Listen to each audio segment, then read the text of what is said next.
Hey, good day to you. Glad you're here. We're continuing our adventure. You know, the things that we see, most people will never see. They won't. They don't have eyes to see it. I want to show you some things today.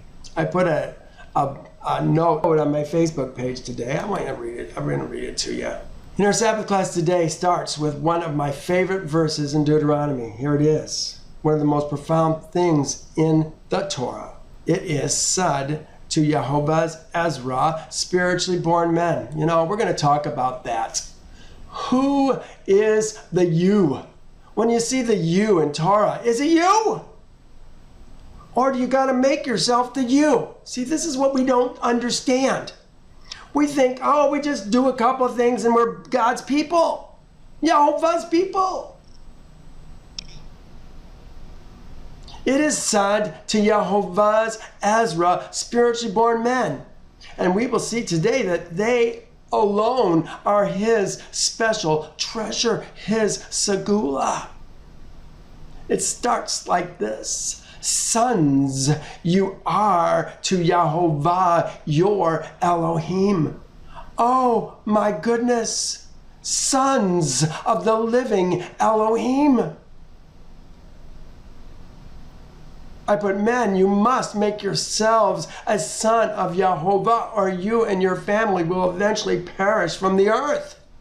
Only those who learn to dwell in heaven will inherit the earth.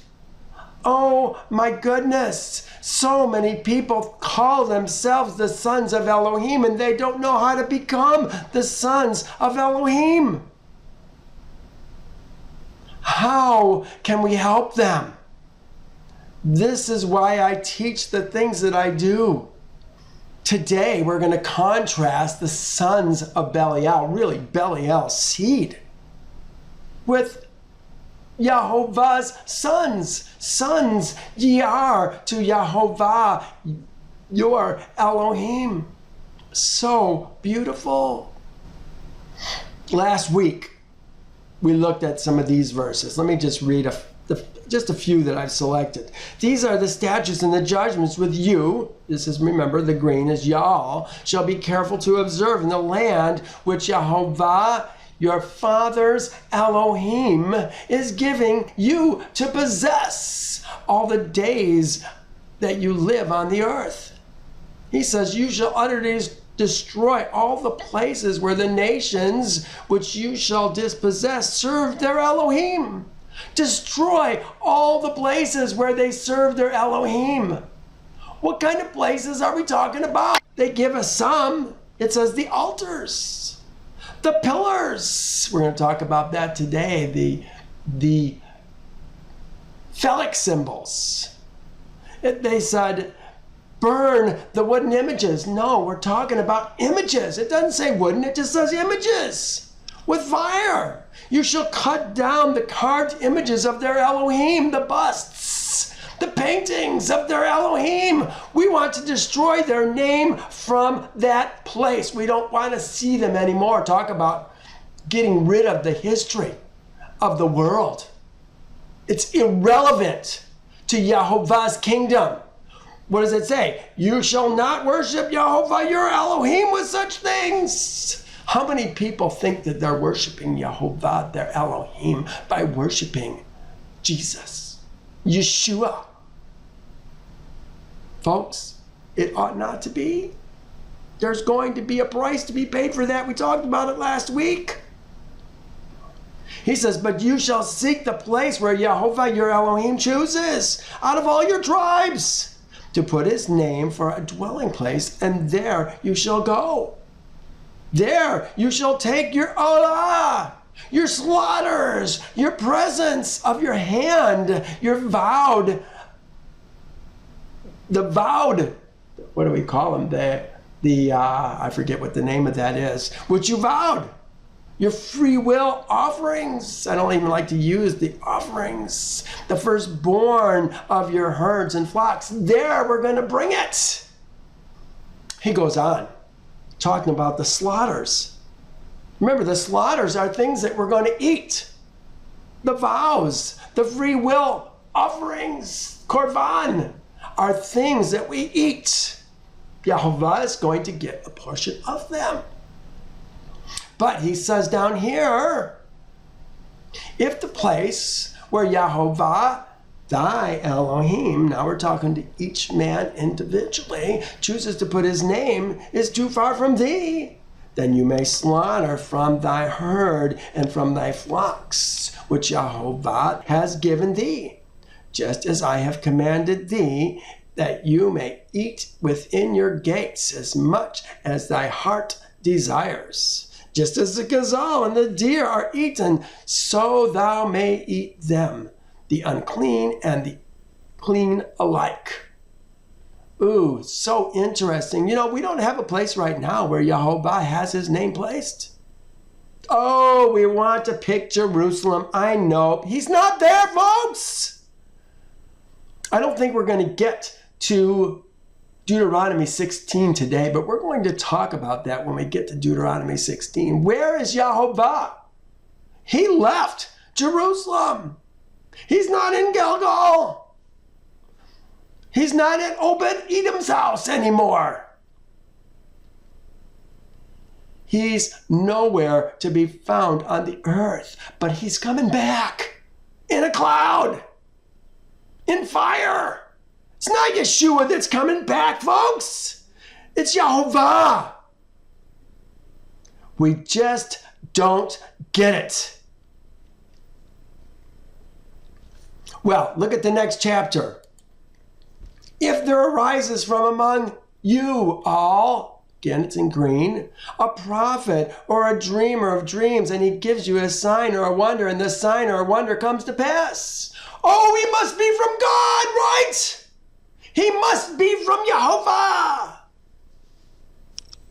No, not right.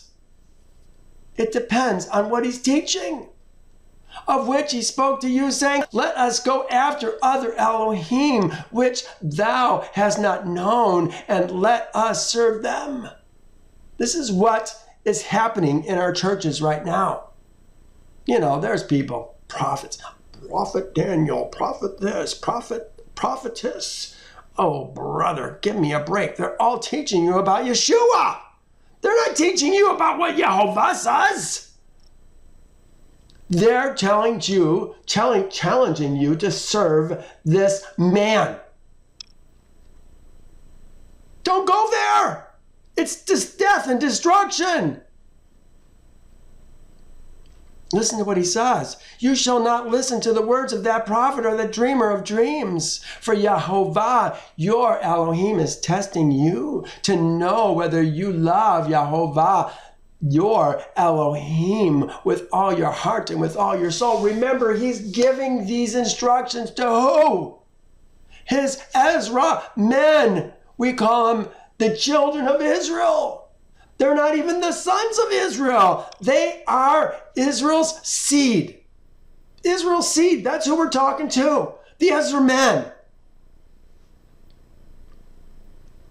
He says, but that prophet or dreamer of dreams, I could say that pastor, that prophet or dreamer of dreams shall be put to death, because he has spoken in order to turn you away from Yahovah, your Elohim. You know, they put the Lord, and they call Yeshua the Lord. And so now we're extra confused, aren't we? Folks, we've learned lies. We haven't been able to distinguish the nuances of Yahovah's word. And it gets muddled in our minds because we're trying to mesh the doctrines and commandments of men with what we're reading in the scriptures, and it doesn't fit. That's how I was for years. Couldn't understand it. Didn't make sense. Why? Because we don't know that the Lord is Yahovah, Israel's Elohim, and that we have to make ourselves Israel. His Ezra men. Men? He goes on. This is how serious he is about this prophet and dreamer of dreams who's telling you to serve other Elohim. If thy brother the son of thy mother, thy son, thy daughter, the wife of thy bosom, or thy friend who is as thy own soul. Isn't that interesting? The friend who is as thy own soul secretly entices thee, saying, let us go and serve other Elohim, which thou hast not known, neither thee nor thy fathers. For the Elohim of the people which are all around thee, near to thee or far from thee, from one end of the earth to the other end of the earth, you shall not consent to them or listen to him, nor shall thy eye pity him, nor shalt thou spare him or conceal him, but thou shalt surely kill him. Thy hand.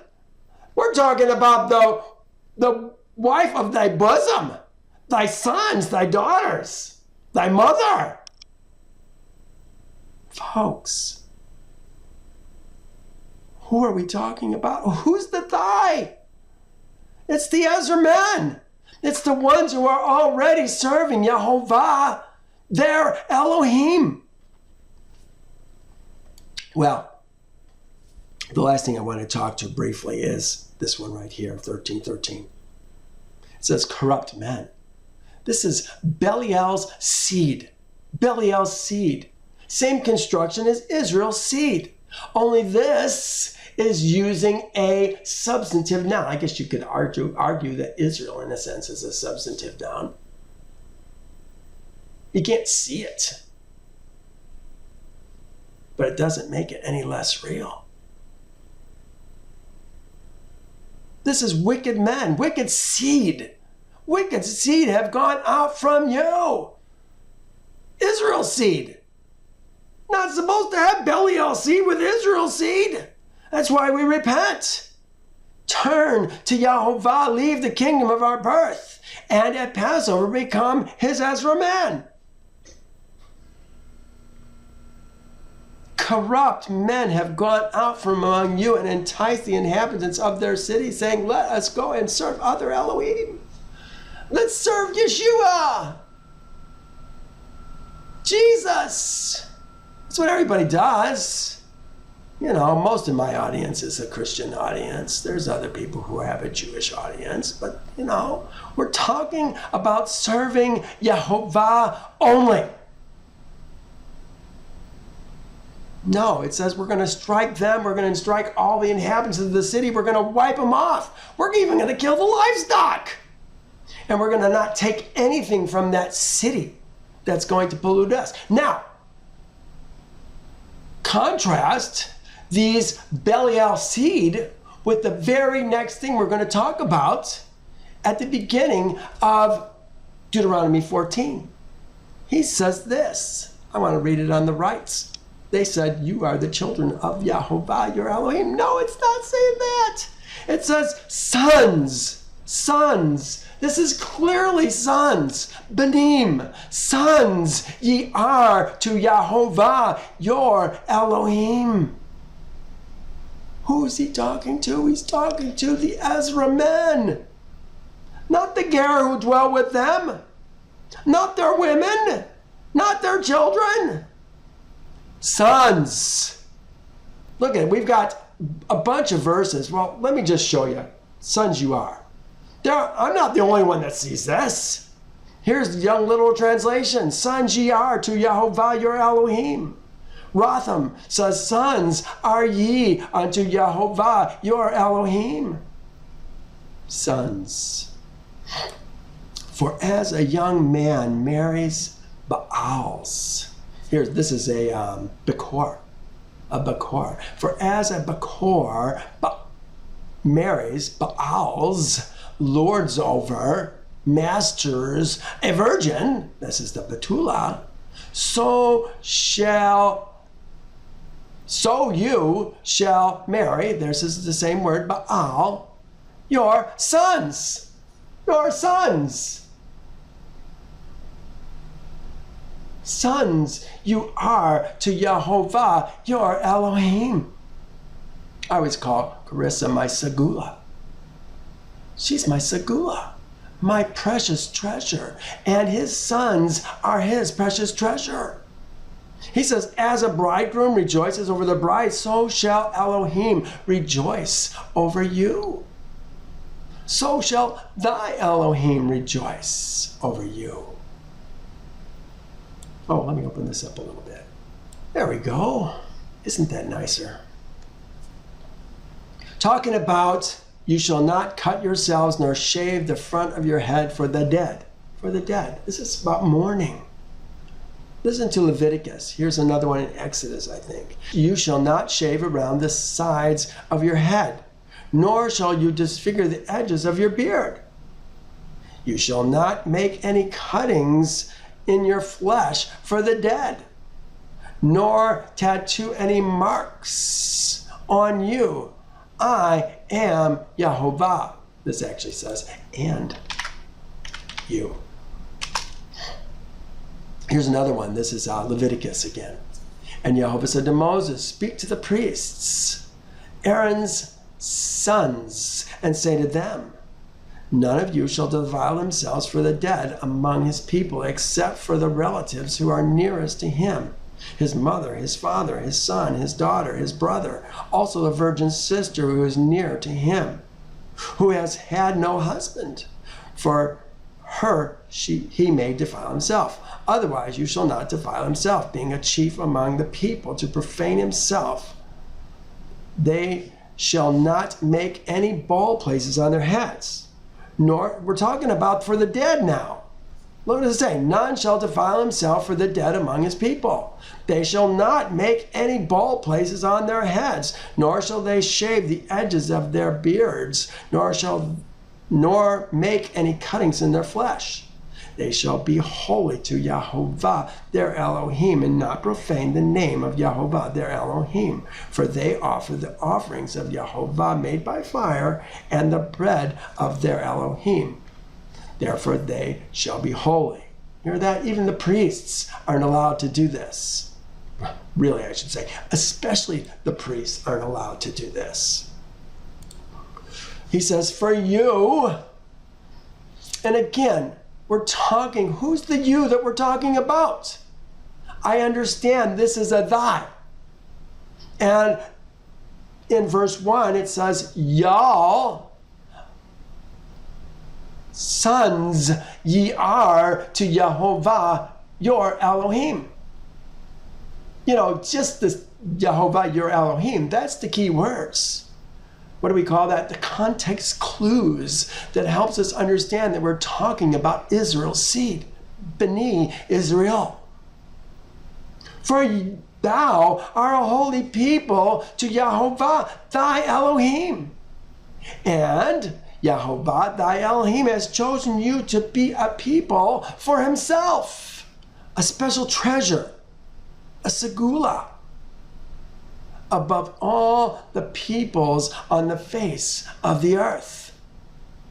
Does Yahovah treat all the people on the face of the earth as his segula? No. Does he treat them as their sons? Most people will tell you, you can't be a son of Elohim. Jesus is the only son of Elohim. Folks, doctrines and traditions of men, don't listen to that nonsense. We've got to build our theology based on what Yahovah says. Let's read it again. For thou art a holy people. Thou, holy people. Isn't it interesting? It says thou art a holy people.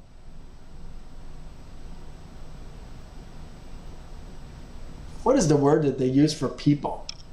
Is it singular? Yeah, I guess you could say it's singular, but am is people. Kind of like the plural he that we're looking at. Israel is the plural he. Let's go back. Here's another place where they were using segula. This is in Exodus 19. Again, we're talking about Israel's seed. Now, therefore, if you will indeed obey my voice, keep my covenant. We did it once at Passover, but we need to continue. then you shall be a special treasure, the segula, to me above all the people, all people, for all the earth is mine. And you shall be to me a kingdom of priests. Again, Yehovah only has male priests. We're not talking about ladies here. Sons ye are to Yehovah, your Elohim. And a holy nation. These are the words which you shall speak to who? Israel's seed. Israel's seed, the Ezra men. You got to see how it all fits together, line upon line, precept upon precept. Well, this whole chapter is going to be about food.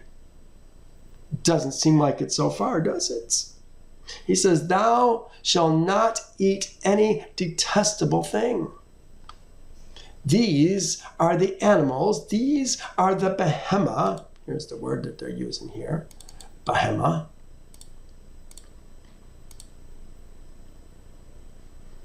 Four-legged animals. These are the behemah which you may eat.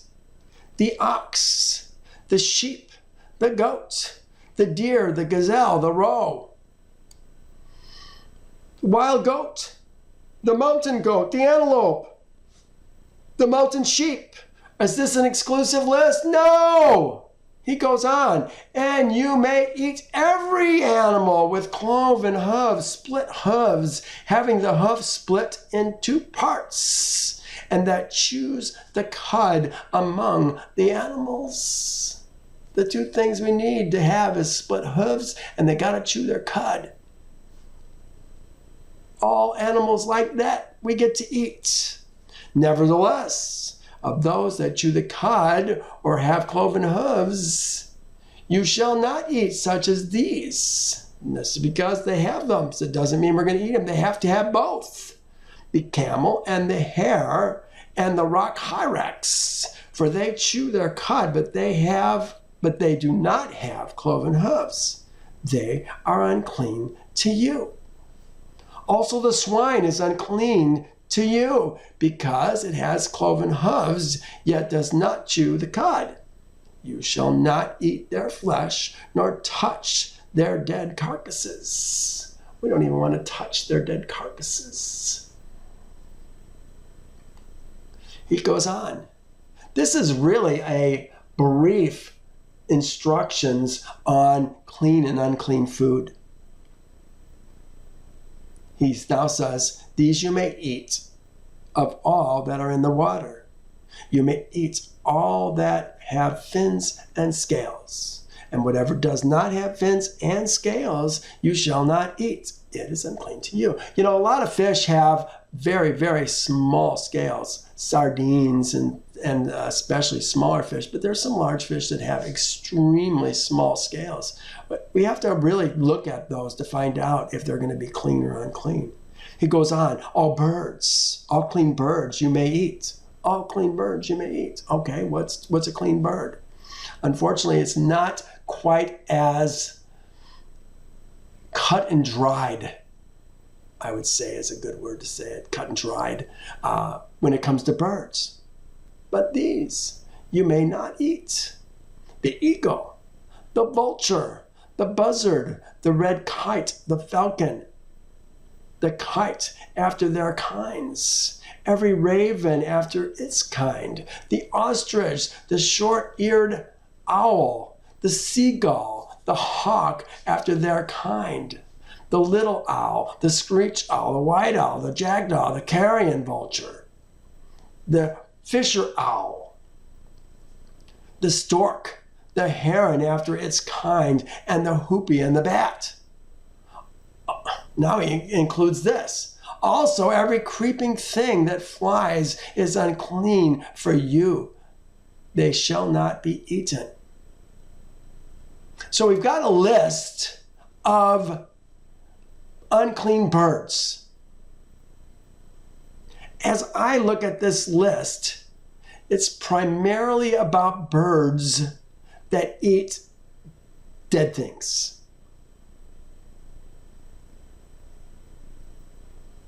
But, Does an eagle eat dead things? I don't know that an eagle is like a carrion, but he's got eagle in that category. So I think we got to look at it as jackdaw kind, eagle kind, owl kind, heron kind, hoopie kind, bat kind, and kind of look at those categories. Many people have asked me, how about duck? How about chicken? I don't think duck and chicken fall into any of these lists. I would treat them all as clean. Now he goes on, like I said, he's in Leviticus 11, he treats the bug kind completely separately, and he gives us one bug kind that we can eat. Looks like 4 bug kinds, but I don't think it is. I think it is, what is that name of that? Let's look real quick. Leviticus 11.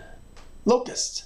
Locust, locust, locust, and locust. We talked about it when we went through this. They have locusts, destroying locusts, crickets, grasshoppers.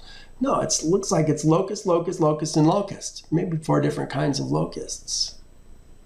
You may eat all unclean birds. So now he goes back to birds. Does he include bugs because they fly, some of them, but some of them don't fly? Why does he do that?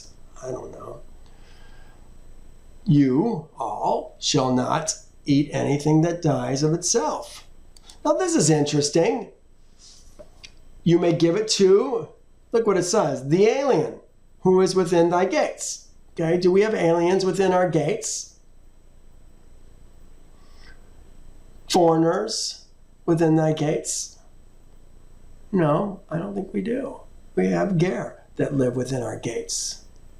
And if you look at the word, look what it says. They put alien, but it's the word ger. Ger. It's the ger. You shall give it to ger, who are within thy gates, that he may eat it. You may sell it to the foreigner. Here's the foreigner. This is the nokri. It's not the ben nakar, it's just the nokri. You can sell it to the foreigner. You can't eat anything that dies of itself. But you can sell it, or you can give it to the ger who dwells with you, that he may eat it, or thou may sell it to a foreigner. For thou art a holy people to Yehovah thy Elohim. Now remember, if you get to eat it, thou gets to eat it, so does your family get to eat it. You shall not boil a young goat in its mother's milk. A young goat in its mother's milk. We've got a whole doctrine and tradition of men created by the Jews through the Talmud that says that we're not supposed to eat meat and dairy products on the same plate. Is that what Yehovah says, or does he not want us to boil a young goat in its mother's milk? I think this was a perversion here. It says, mother's milk is supposed to be life to her young. Boiling her young in it is a perversion of what Yehovah intended. I think this is probably something that was going on in the pagan population. This was something that they did, perhaps in worship, perversion. And he says, don't do it. Talk about butter and milk in the same meal. Remember, the Jews don't do that. Here's Genesis 18:8. Abraham. And he took butter and milk and a calf, which he had prepared, and set it before them. These are the three messengers that came to him from Yehovah. And he stood by them under the tree as they ate bread and milk and a calf. No, I don't think that's what we're talking about.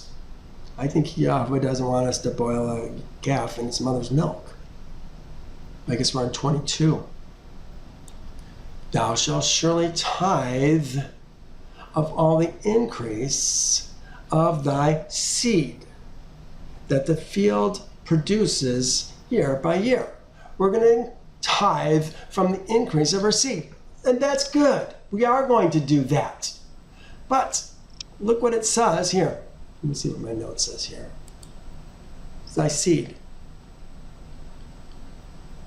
I put this tithing seems to happen at Passover, barley, Shavuot, wheat, Sukkot, oil, fruit, wine, when the Ezra come to meet with Yehovah. Remember, the Ger don't have seed. They don't have land. The Ezra have the land. The Ger dwell with the Ezra. When the Ger becomes an Ezra, we can expand our gates and give them land. But until then, they don't have land. They also don't have seed. We tithe from the things that Yehovah gives to us. Primarily things that come from the land and things that come from the flocks and the herds.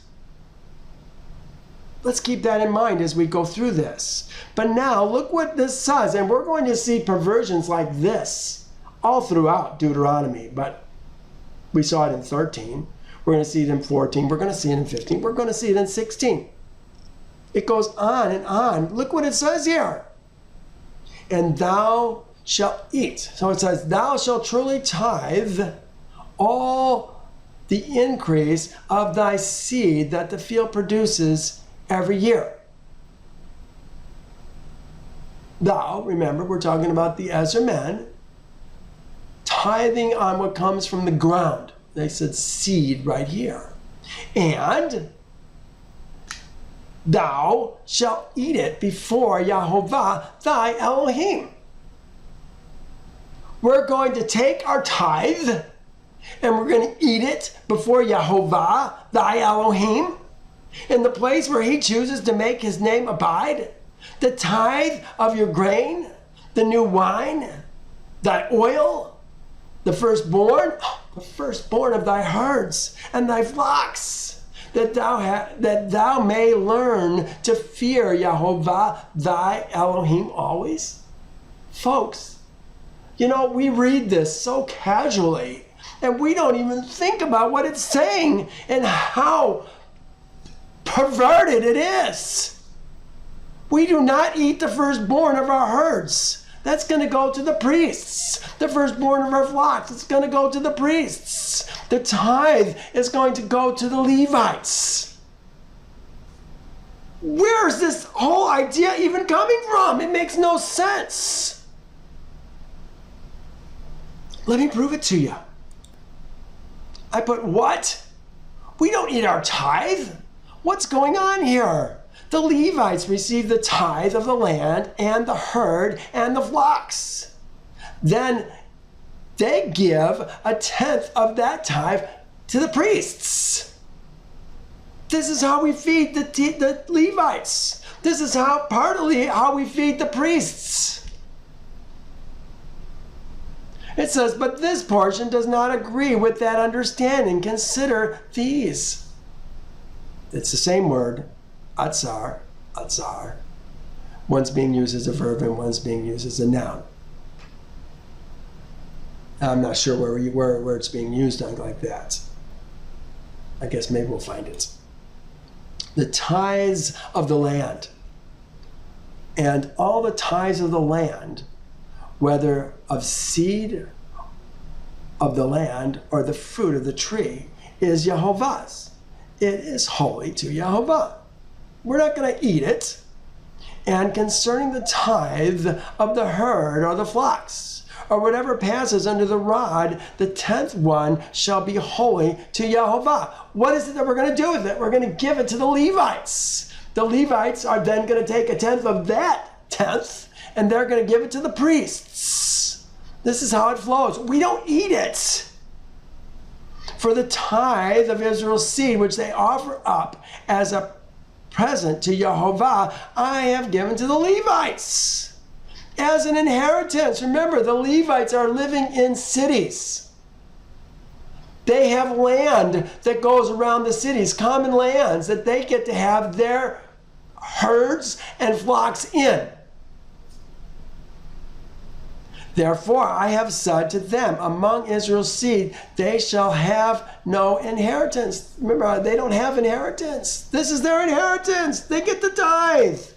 This is how they survive, the Levites. If you eat the tithe, there's nothing for the Levites. May it never be. Jehovah's not going to change that. What, because we're in the land, now the Levites don't eat? Then Jehovah spoke to Moses, saying, speak thus to the Levites and say to them, when you take from Israel's seed the tithes, which I have given thee, from them as thy inheritance, then thou shalt offer up a present to Jehovah, a tithe of the tithe. There's where it is, the tithe of the tithe. I probably should move that note down here.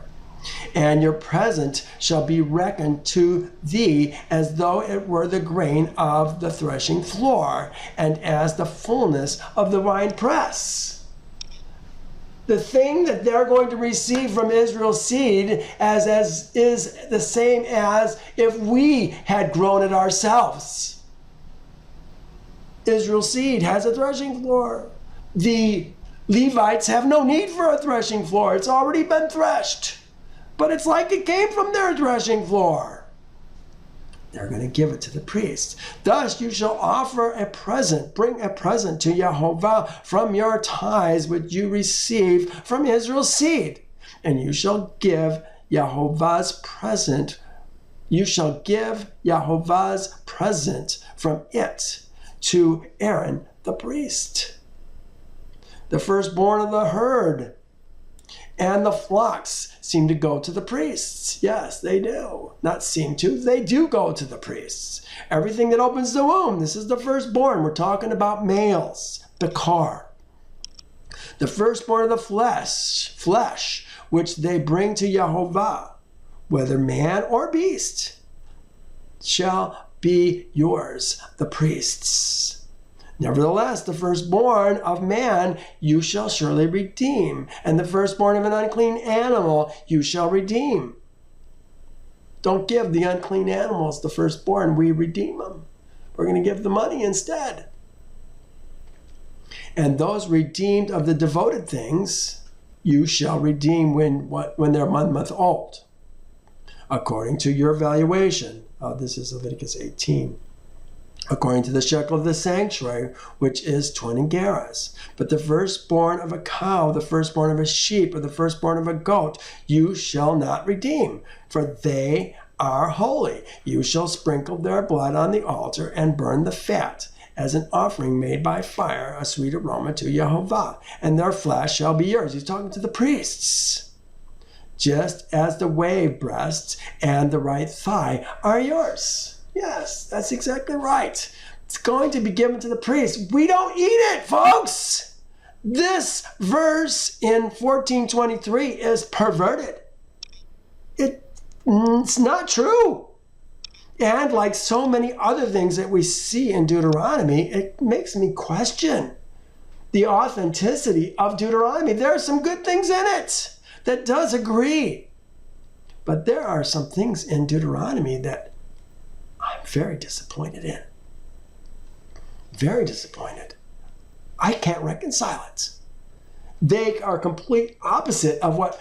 Are we to understand that because we're in the land, that we get to eat our tithe? Ridiculous. What do the Levites eat? Oh, I got more here. Let me continue this. But here it looks like Israel's seed is eating them. You may not eat within your gates the tithe of your grain or your new wine or your oil, or your oil of the firstborn, or the firstborn of your herd or your flocks, of any of your offerings which you vow, your free will, or the gifts of your hands. It says, but you must eat them before Jehovah your Elohim. 12 did it too. In the place which Jehovah chooses, in place Jehovah your Elohim chooses. You and your son and your daughter, your male servant, your female servant, the Levite who is within your gates. They're talking about the Levite living within our gates. Where does it ever talk about Levites living within our gates except Deuteronomy? Never, never. And you shall report before Jehovah. This is just like that verse. In fact, this is the one, they're going to do it again here. This is in Deuteronomy 15. All the firstborn males that come from your herds and your flocks, you shall sanctify to Jehovah your Elohim. You shall do no work with the firstborn of the herd, nor shear the firstborn of the flocks. You and your household shall eat it before Jehovah. Folks, we've got to have eyes that see better. We've got to understand there's problems here. There are serious problems here. Let's go on. But if the journey is too long for you, so that you are not able to carry the tithe, or if the place where Jehovah your Elohim, thy Elohim, chooses to put his name is too far from thee, when Jehovah thy Elohim has blessed thee, then thou shalt exchange it for money. Take the money in thy hand and go to the place which Jehovah thy Elohim chooses. Now look what he's done. Okay, they turned it into money. Does the money get given to the priest? No. What does it say? And thou shalt spend the money on whatever thy heart desires. Folks, no, no, no. For oxen or sheep or wine or similar drink, this is alcohol, strong drink. And thou shalt eat, thou shalt rejoice, thou and thy household. Now, look what it says. Here it is. Bayith, household. You know, this household, when we see this household, Bayith, I don't think it's talking about your wife and your children. This is what we think. I think it's talking about the multi-generational seed that are actually going to the feasts. Are ladies going to the feasts? We think they are. I don't think they do. I think there's 1 year in 7 that the ladies come to Sukkot. That's it. That's what Jehovah says. Here's the wine. Here's the strong drink, liqueur, intoxicants, shikar. Let's continue. He says, thou shalt not forsake the Levite who is within thy gates. The Levite who is within thy gates. Since when do we have Levites living within thy gates?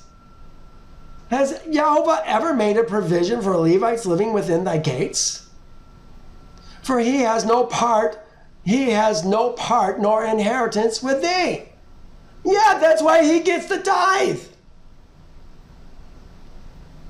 Folks, we got problems. Now look what it says. At the end of every third year, you shall bring out the tithe of your produce of that land and store it up within your gates. The tithe of your produce for that year. That's the Levites' tithe. We're not going to take the tithe that belongs to the Levites. And what is this third year business? What? The Levite has no inheritance? Has to share his tithe in the third year? Anybody see a problem here? The year of tithing? What the heck is a year of tithing? Don't we tithe every year? What then is the year of tithing? The third year of every 7 years. Is that what we're talking about? Every 3 years? That doesn't work. What is it that we're talking about? You know, now I hear people talking about the tithe and the second tithe and the third tithe. Oh, brother. Jehovah has a tithe. The tithe goes to the Levites. There's not a second tithe. There's not a third tithe. There's a tithe. And the tithe comes from Israel's people to their Levites. If we don't have Levites, if we don't have land, and we live in a place right now where we don't have land, Jehovah hasn't given us anything. This is when we're getting the land. We're going to tithe on the things that Jehovah increases for us. There's no tithing right now, folks. Your pastors are lying to you to get your money. Let's read it. This is 18:24 through 28. We'll come back here. For the tithe of Israel's seed, which they offer as a present to Jehovah, I have given to the Levites. As an inheritance, therefore I said to them, among Israel's seed they shall have no inheritance. Right. Then Jehovah spoke to Moses, saying, speak thus to the Levites, and say to them, when you take from Israel's seed the tithe, which I have given to thee, from them as thy inheritance, then thou shalt offer up a present to Jehovah, a tenth of the tithe. There we are, the tenth of the tithe, the same thing that we were talking about before. And thy present shall be reckoned to thee as though it were the grain of the threshing floor. It's kind of like thy threshing floor. As the Israel seed gave the grain of their threshing floor to you, you're going to give, as it were, the grain of your threshing floor to the Levite, or to the priests. As it were, the grain of the threshing floor, and the fullness of the winepress.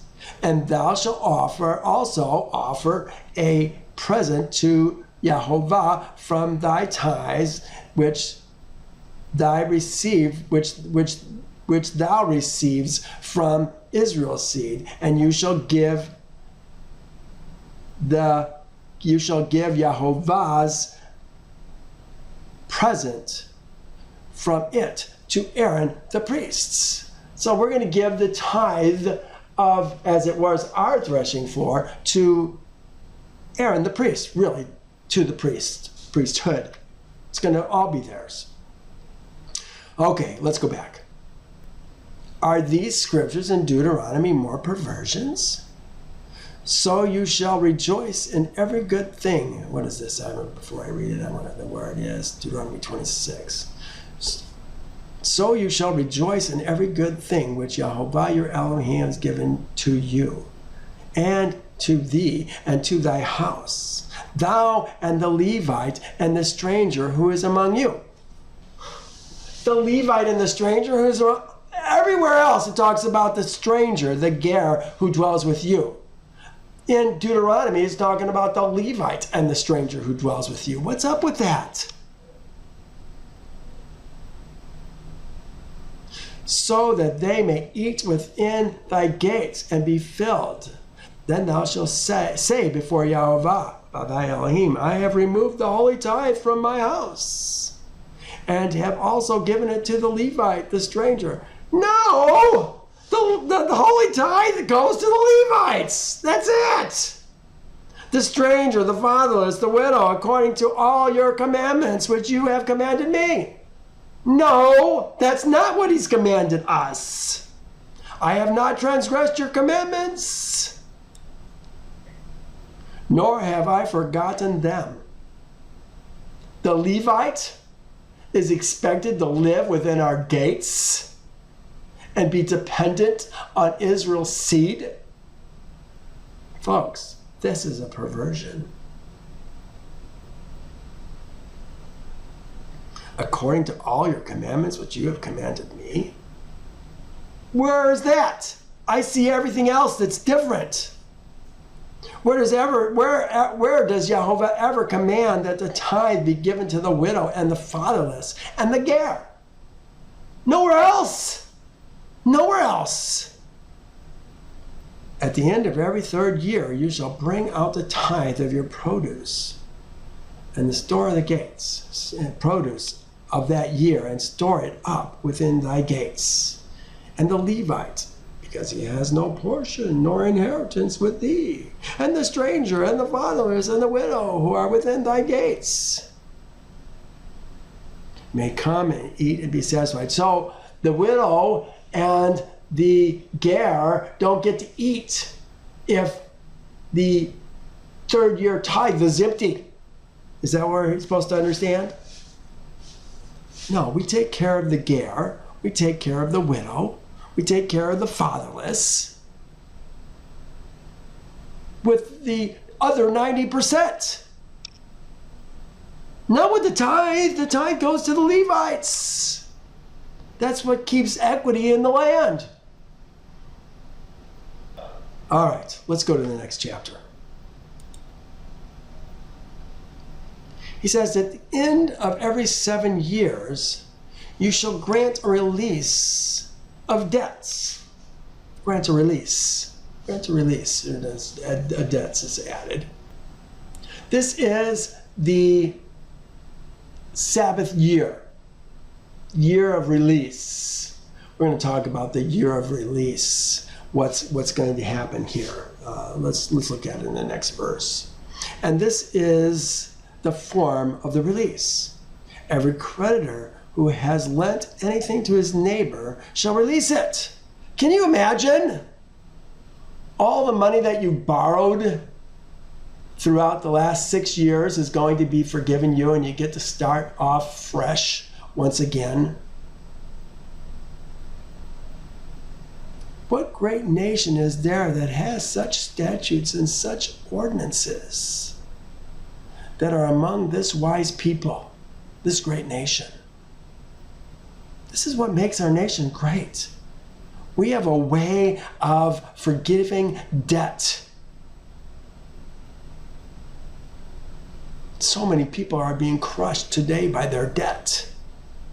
And this is the form of a release.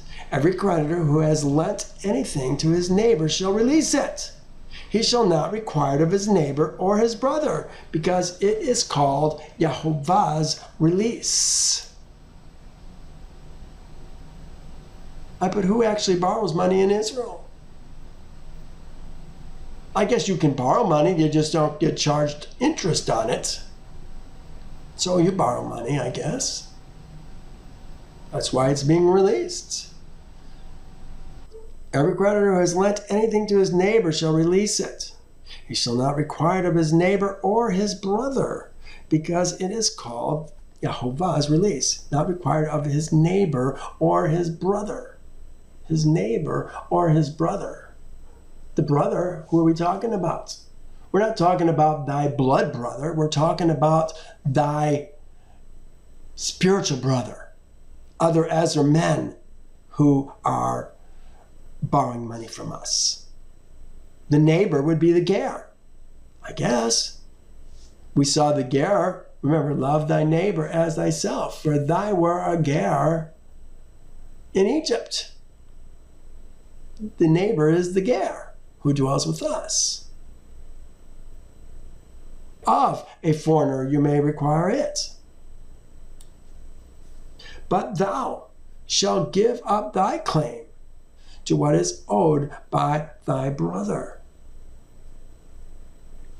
Look at this. It says, except when there may be no poor among thee. Here's our out, according to many. Does it say except? So this is something that we're going to do, 7-year release our creditors, except when there's no poor among us. Is that what we're to understand? Does that even make sense? Look what it says in Deuteronomy 15:11. For the poor will never cease from the land. Therefore I command you, saying, you shall open your hand wide to your brother, to your poor and your needy in the land. The poor are always in our land, so I can't be except. So what is the word? It says this, Ephes. It has to do with the end result. We're releasing it. Why? with the end result of there being no poor among you. This is what the goal is, to have no poor among us. This is why we're making the release, so that we don't have poor among us. But there's always going to be poor in our land. Let's not add to it. What does Yahovah say about it? With the result of there being no poor among you. For Yahovah will greatly bless thee in the land which Yahovah thy Elohim is giving thee to possess as an inheritance, by being faithful and forgiving these debts. Yahovah is going to bless us, he says, for that. He's going to multiply the seed and the flocks in our land. He says, only if thou carefully obey the voice of Yahovah thy Elohim, to observe with care all these commandments which I command thee today, for Yahovah thy Elohim will bless thee, just as he promised thee. Thou shalt lend to many nations, but thou shalt not borrow. Where does it go? The borrower is subject to the lender. Remember that. The borrower is subject to the lender. For Yahovah thy Elohim will bless thee, just as he promised thee. Thou shalt lend to many nations, but thou shalt not borrow. Thou shalt reign over the many nations. Remember, the borrower is subject to the lender. We're going to lend, we're not going to borrow. But they shall not reign over you. You don't borrow from them. You're not going to be subject to them. Practically everybody is. If there is among you a poor man of thy brethren, within any of thy gates, in thy land, which Yahovah thy Elohim is giving you, you shall not harden thy heart, nor shut thy hand from thy poor brother. But thou shalt open thy hand wide to him, and willingly lend him sufficient for his need, whatever he needs. We're going to help our brother.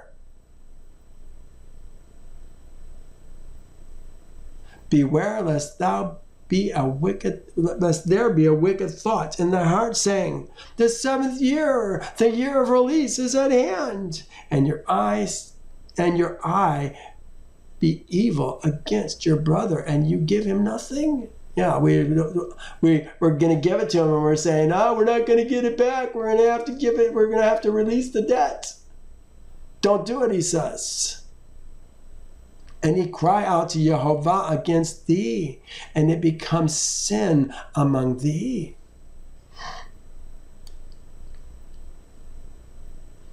Thou shalt surely give to him,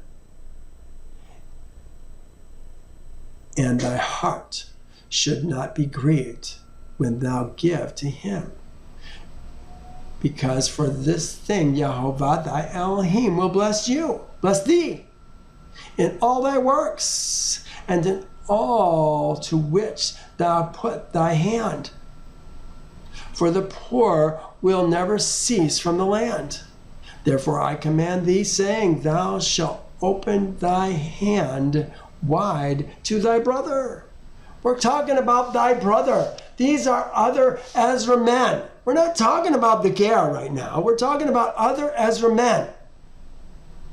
And he's talking to Ezra men. Remember, these are men who have the land already. Yahovah has blessed them. To thy poor and thy needy in thy land.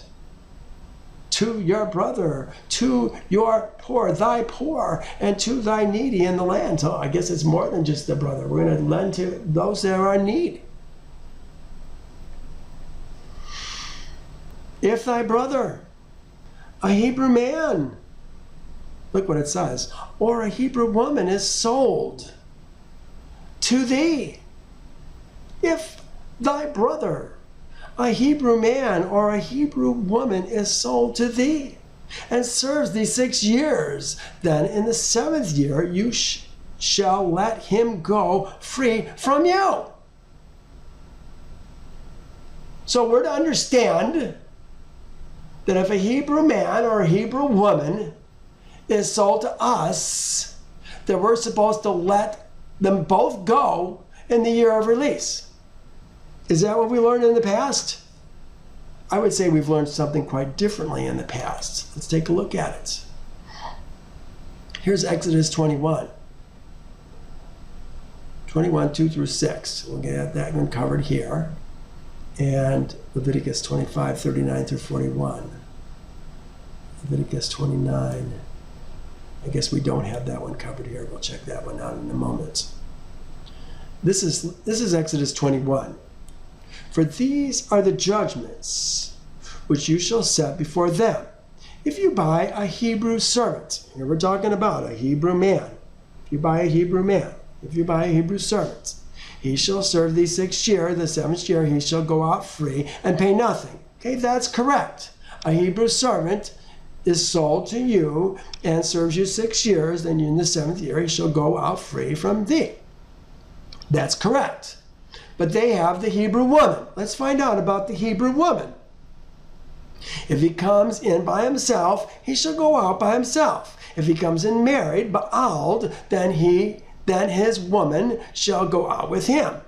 If the master has given him a woman, and he has borne who's him, she has borne him sons and daughters, the woman and her, this actually says sons, I recall, shall be her masters, and he shall go out by himself. Hear that? He's going to leave his woman behind, and he's going to go out. But if the servant plainly says, I love my master, how come the woman's not going out? It says the woman's going to go out. But if the servant plainly says, I love my master, my woman, my children. No, that's where it says sons. The other one says children. I will not go free. Then the master shall bring him to the judges. The judges, these are the judges of the city. He shall also bring him to the door, or to the doorposts, and his master shall pierce his ear with an awl, and he shall serve him forever. He goes out in the 6th year or 7th year, unless he says, I don't want to leave my woman. And if a man sells his daughter to be a female slave, she shall not go out as the male slaves do. There it is. She shall not go out as the male slaves do. This says just the opposite. So where is this woman going to go? She's an uncovered woman. No, we don't release women. They stay covered. The only time we get rid of a woman is if she doesn't please us. She's bringing sin on us. Remember, the woman who does bone of her bone, flesh of her flesh. If she sins, the sin falls on us. We can't have a woman stay with us who's going to bring sin on us. She's got to obey us or she's got to go. There's no 7th year release for a woman. The woman stays where she belongs, under her covering. Yet this says, or a Hebrew woman.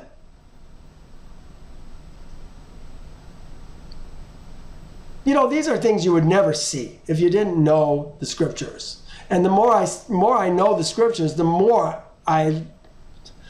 less I like what I read here in Deuteronomy.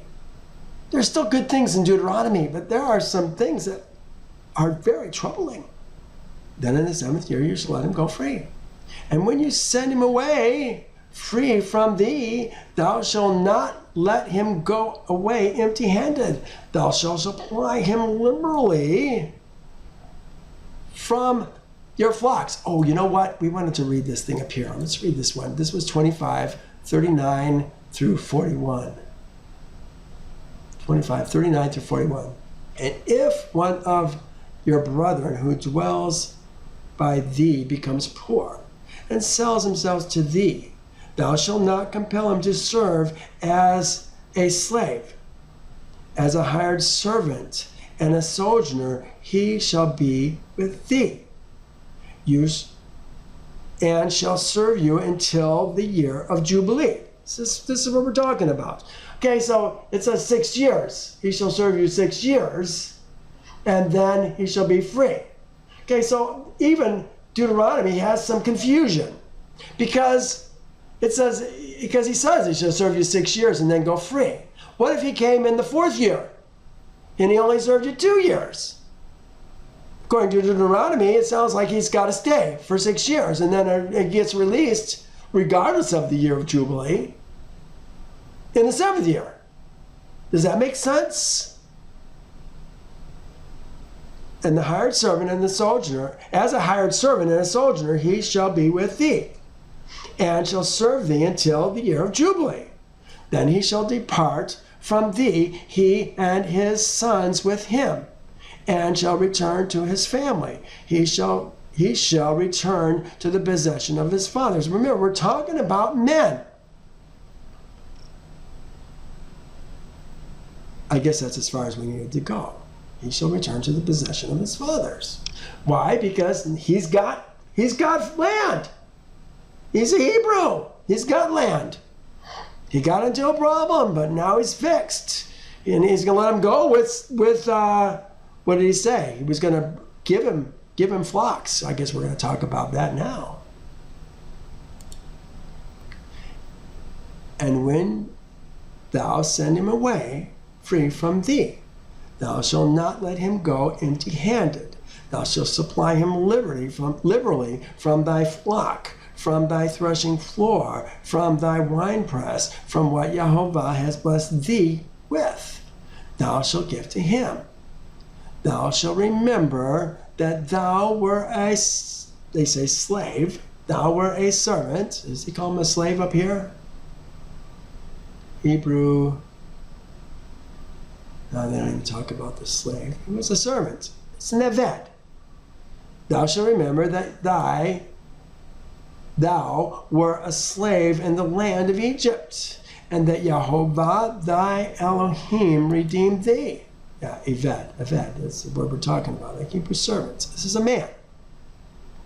And if it happens that he says to thee, I will not go away from thee, because he loves thee and thy house, since he prospered with thee, then thou shalt take it all. Okay, this is just like what we were talking about in Exodus. Then thou shalt take it all, thrust it through his ear to the door, ear to the door, and he shall be thy servant, thy aved. We're talking about a man here. Also, look what it says. Also your female servant you shall do likewise. No, you shouldn't. That's not right. That's not what Jehovah says. She already is yours. Doesn't need it all through her ear. Oh. And it shall not seem hard to you, to thee, when you send him away free from thee. For he has been worth a double hired servant in serving thee 6 years. Again, what if he comes in on the 4th year? Does he still have to stay 2 more years after the Jubilee? Doesn't make sense. Then Jehovah your Elohim will bless thee in all that thou do. Now he says, all thy firstborn males that come from thy herds or thy flocks, thou shalt sanctify to Jehovah. Yes, that's really good. Jehovah thy Elohim. Thou shalt do no work with the firstborn of thy herd, nor share the firstborn of thy flock. Okay, that's good. Thou and thy household shalt eat it before Jehovah thy Elohim. No! No. It goes to the priest. The firstborn goes to the priest.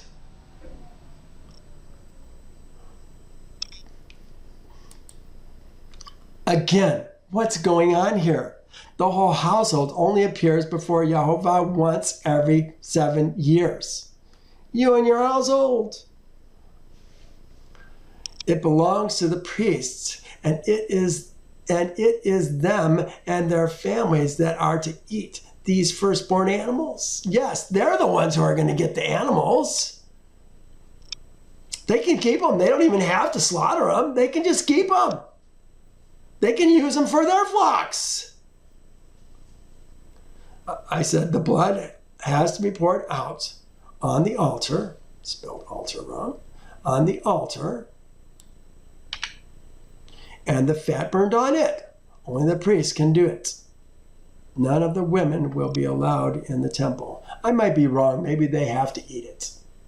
I don't know. I don't remember if that's the case or not. Maybe the priests are going to get the flocks that they have from the 10th of the 10th that comes from the Levites. And they do have to eat the firstborn. That could be. That could be. All right, let's keep moving. 1521. But if there is a defect, oh my goodness, a defect. What are we talking about? We're talking about a mum.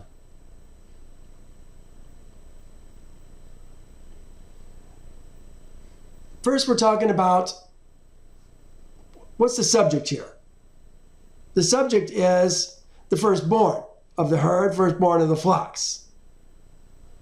This is the main point here. The firstborn males from the herd or the flocks. He says, if there's a defect in it, if it's lame or blind, remember, we're already eating it. In our house, our household is eating it before Yehovah in the year of release. That'd be Sukkot. Family would be there.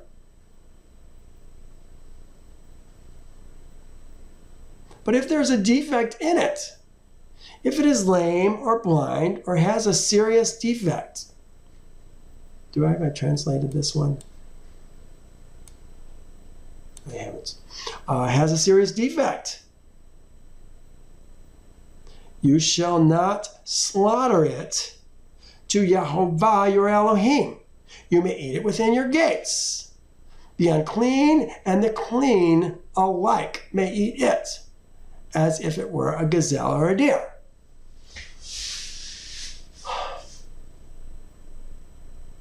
It's the firstborn of the herd. We don't eat the firstborn of our herds.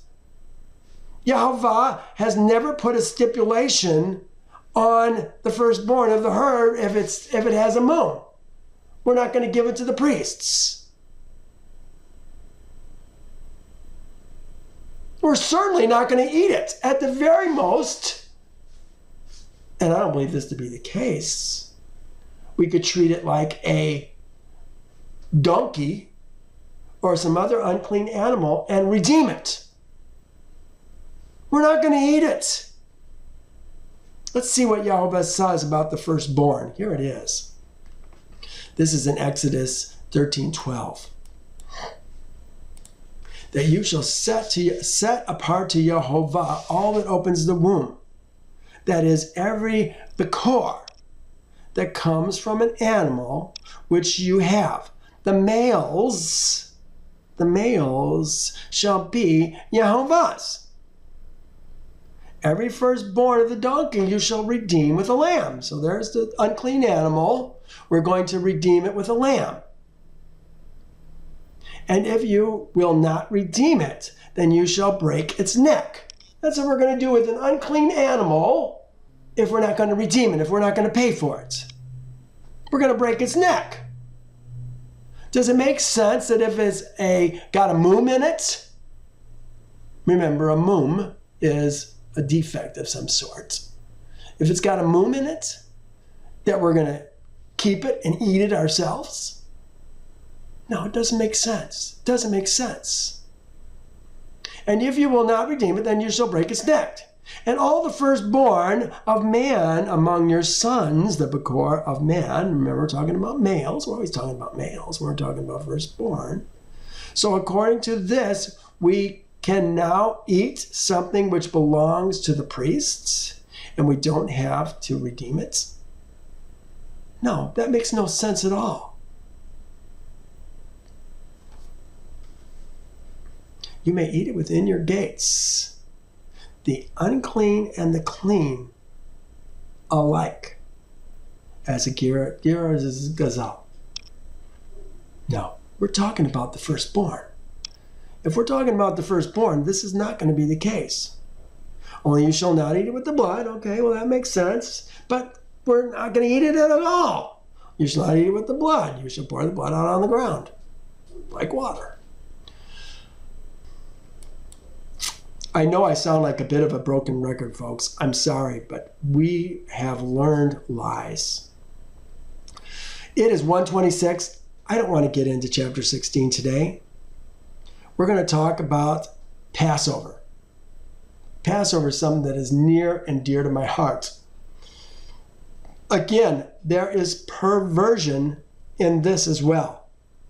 And it's a long topic. I don't really want to get into it this week. We don't have enough time to cover it. So I'm going to stop here. We're going to finish up early today. Thank you for joining me. You know what? Look at these verses. You've seen my notes. I'll give you my notes. They're yours for free. Just contact me. Download eSword. I can send you study notes, markup files, and topic notes, and you'll have all of my work. You can change it. You can use it any way you want.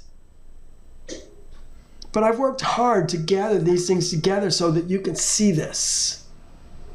So many of us, we read, but we don't engage. We don't think about what it is we're reading and ask ourselves, how does this fit in, line upon line, precept upon precept, here a little, there a little. It's got to all make sense or it's not right. What does he say? According to the law and the testimony, if they do not speak according to these, it's because there's no light in them. Well, here is Torah conflicting with Torah. Does anybody have a problem with that? Remember, Moses is 120 years old when he's writing this, supposedly. Is he addled? What is going on? How come it doesn't agree with everything else that Yehovah told him to tell us? It really bothers me. It bothers me a lot. All right, well, I'm going to stop here. Thanks again for joining me. We'll see you again next week. Love you tons. Hey, when you listen to my YouTube videos, would you like them? If you do, I'd appreciate it. Thanks a lot.